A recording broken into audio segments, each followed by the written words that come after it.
Si Cacing dan Kotoran Kesayangannya. Buku kedua. Karya Ajan Bram. Raga yang Rentan. Bab 1. Dok, ada yang beres dengan saya? Ketika kita masih muda, badan kita bugar, kita sehat. Tapi mungkin kita sebenarnya memiliki apa yang disebut kekelirutahuan, kegilaan, dan kemabukan akan kesehatan. Ini karena kita berpikir bahwa sehat adalah kondisi alami. Itulah segala yang kita pernah miliki. Kita akan selalu sehat dan bugar. Dan ketika kita jatuh sakit, itu menunjukkan kepada kita bahwa itu bukanlah cara kebenaran bekerja. Itu bukanlah makna kehidupan. Sakit adalah bagian dari hidup. Terlalu banyak orang berpikir bahwa jatuh sakit itu salah. Itulah sebabnya, ketika orang sakit dan pergi ke dokter, mereka berkata, "Dok, ada yang tak beres dengan saya. Saya sakit." Jika kita benar-benar bijak, kita seharusnya ke dokter dan berkata, "Dok, ada yang beres dengan saya. Saya sakit." Tidak ada yang salah dengan jatuh sakit. Siapa bilang bahwa sakit adalah sesuatu yang salah?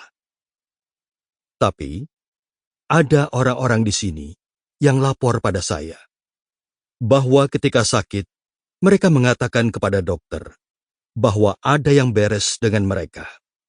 Dan dokter pun jadi kaget, karena ini bukanlah hal yang lumrah dikatakan orang. Ketika kita mulai berpikir bahwa sakit itu salah, sakit itu penghenti atau penghalang bagi cita-cita kita, atau ini adalah sejenis interupsi mengerikan bagi apa yang seharusnya kita kerjakan, atau berpikir bahwa penyakit harus disingkirkan segera agar kita bisa kembali ke kehidupan normal lagi, maka saat itu kita telah melewatkan makna besar penyakit. Penyakit hadir untuk menjadi guru kita. Bab 2. Senyum. Bagaimana kita membuat hal-hal sulit agar berlalu lebih cepat? Caranya, tetap berada di momen kini. Ketika kita bermeditasi, kita tetap berada dalam momen kini. Kita tidak merisaukan masa depan. Bertahan seperti ini sangatlah mudah, namun masih belum cukup. Kunci keberhasilan meditasi adalah menaruh sukacita dalam meditasi. Itulah sebabnya, kepada orang-orang yang mulai bermeditasi, saya minta mereka sadar akan tubuh mereka, sadar akan mulut mereka, lalu naikkan ujungnya.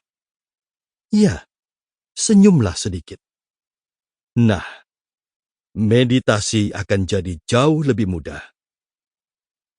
Saya mengetahui hal ini pertama kali ketika saya mahasiswa. Saya bukan tipe pelajar olahragawan. Bagi saya, olahraga itu menyenangkan. Sampai beberapa orang mulai jadi terlalu serius menanggapi olahraga. Dan saya tak pernah bisa mengerti kenapa mereka demikian. Namun suatu hari, saya ada dalam perahu, di tengah sungai, bersama 8 pria lain. 1 orang pengatur tempo, dan 7 pendayung. Kami sedang dalam balap perahu. Dan astaga, begitu jauh kami harus mengayuh. Ketika baru setengah jarak tempuh, saya sudah tidak tahan lagi. Saya tak punya sisa tenaga lagi untuk mengayuh dayung ini. Pada saat itu, jika Anda pernah melihat balap perahu, selalu ada pelatih yang naik sepeda di jalanan di tepian sungai.